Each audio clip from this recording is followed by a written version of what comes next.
Excise and prohibition శాఖలో నూతనంగా తీసుకొచ్చిన సంస్కరణలు అక్రమ మద్యం రవాణా, అక్రమ గంజాయి, ఇతర మాదక ద్రవ్యాల రవాణా తదితర అంశాలపై ఉమ్మడి ఖమ్మం జిల్లా డిప్యూటీ కమిషనర్గా పనిచేస్తున్న నూతనంగా బాధ్యతలు తీసుకున్న ఆషాఢ మాసం సందర్భంగా మన కాసం ఫ్యాషన్స్ కిలో చీరలు కొనండి, అరకిలో చీరలు ఉచితంగా పొందండి. సోమిరెడ్డి గారు ఉన్నారు, వారితో మాట్లాడే ప్రయత్నం చేద్దాం.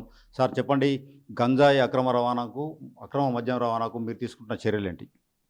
ఈ ఖమ్మం అండ్ కొత్తగూడెం 2 కూడా ఉమ్మడి ఖమ్మం జిల్లా కిందకి వస్తాయి. ఇది సుదీర్ఘమైనటువంటి సరిహద్దు ఉన్నది. ఒరిస్సా అండ్ ఛత్తీస్‌గఢ్ నియరెస్ట్ ఉండటం వల్ల ఆంధ్ర, ఒరిస్సా బోర్డర్ నుంచి మనకి గంజాయి తరలించడం జరుగుతుంది. అక్కడి నుంచి వయా ఖమ్మం టు హైదరాబాద్, ఆ నుంచి ముంబై కూడా తరలించడం జరుగుతుంది. మెయిన్ గేట్‌వే అనేటువంటి భద్రాచలం చెక్ పోస్ట్‌లో ఏర్పాటు చేసి దాన్ని సమర్థవంతంగా అక్కడ తనిఖీలు చేయడం ద్వారా ఈ మధ్య కాలంలో చాలా పెద్ద ఎత్తున కూడా గంజాయిని స్వాధీనం చేసుకోవడం జరుగుతుంది. ఎన్డీపీఎస్ యాక్ట్‌ని ఎలా అమలు చేస్తున్నారు? నార్కోట్రాపిక్ సబ్స్టాన్సెస్ యాక్ట్ ఏదైతే ఉందో ఎన్డీపీఎస్ యాక్ట్‌ని చాలా సమర్థవంతంగా, అంటే అది చాలా powerful act, central government act. 1985లో ఈ చట్టాన్ని తీసుకురావడం జరిగింది.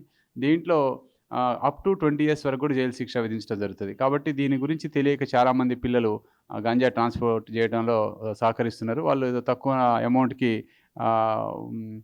ఒప్పుకొని ట్రాన్స్పోర్ట్ చేస్తూ దొరికిపోతున్నారు. వాళ్ళకి అవేర్నెస్ లేకపోవడం వల్ల కూడా ఈ విధంగా జరుగుతుంది. అదేవిధంగా కాలేజ్ పిల్లలు, డిగ్రీ కాలేజ్ కానీ జూనియర్ కాలేజ్ పిల్లలు కూడా దీనికి అలవాటు పడుతున్నారు. ఒకసారి ఎన్డీపీఎస్ యాక్ట్‌లో దొరికితే వాళ్ళకి భవిష్యత్తు అంధకారం అవుతుంది. వాళ్ళు జైలుకి పోతారు. వాళ్ళ యొక్క స్టడీస్ కూడా దెబ్బతింటాయి. కాబట్టి వాళ్ళు కూడా జాగ్రత్త తీసుకోగలరు. ఈ అంశం తెలియాలని చెప్పేసి తెలియజేస్తున్నాను. ఉమ్మడి జిల్లాలో వేల సంఖ్యలో బెల్ట్ షాపులు ఉన్నాయి. వీటిపై చర్యలు ఏం తీసుకుంటున్నారు? మీకు ఆదాయ వనరుగా మీరే బెల్ట్ షాపులను ప్రోత్సహిస్తున్నారనే అపవాదు ఉంది. దానికి మీరేం చెప్తారు? యాక్చువల్గా ప్రభుత్వం పాలసీ ప్రకారం మద్యం దుకాణాలని అన్ని చోట్ల కూడా మండల హెడ్ క్వార్టర్ వరకు కూడా ఇవ్వడం జరిగింది. ప్రత్యేకంగా బెల్ట్ షాపులు అంటూ అనధికార అవుట్లెట్స్ ఎవరు కూడా వాటిని ఇవ్వరు.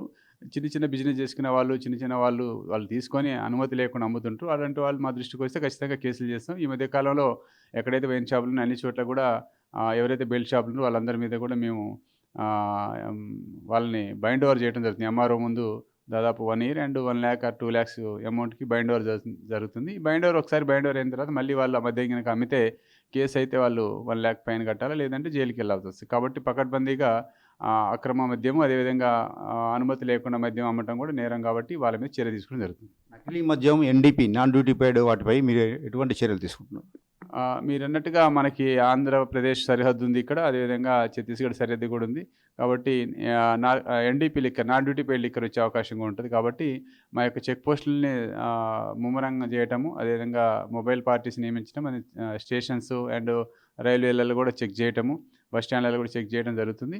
ఎన్డీపీ లిక్కర్, ఎందుకంటే ఇక్కడ ఎన్డీపీ లిక్కర్ ఏమైనా వస్తే ఇమీడియట్ తెలిసిపోద్ది. ఎందుకంటే పెద్ద ఎత్తున వైన్ షాప్ వాళ్ళు ఉన్నారు. అదేవిధంగా మన లిక్కర్కి దానికి చాలా తేడా ఉంటుంది. కాబట్టి మేము కూడా అటువంటి ఏది వచ్చినా కానీ కేసు చేయడానికి సిద్ధంగా ఉన్నాం. ఇటు ఆదాయం వనరులు తీసుకురావాల్సిన శాఖ మీదే, ఇటు చట్టం అమలు చేయాల్సింది మీరే. దీన్ని ఎట్లా సమతుల్యం చేసుకుంటున్నారు?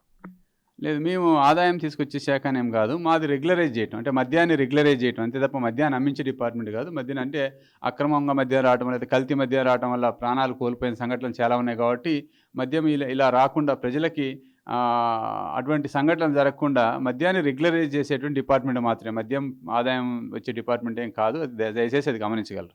గంజాయి, ఇతర మాదక ద్రవ్యాల మత్తులో యువత చదువుతున్నారు. యువతకు మీరు ఇచ్చే సందేశం ఏంటి? మీరు అవగాహన కార్యక్రమాలు ఏమైనా చేపడుతున్నారా?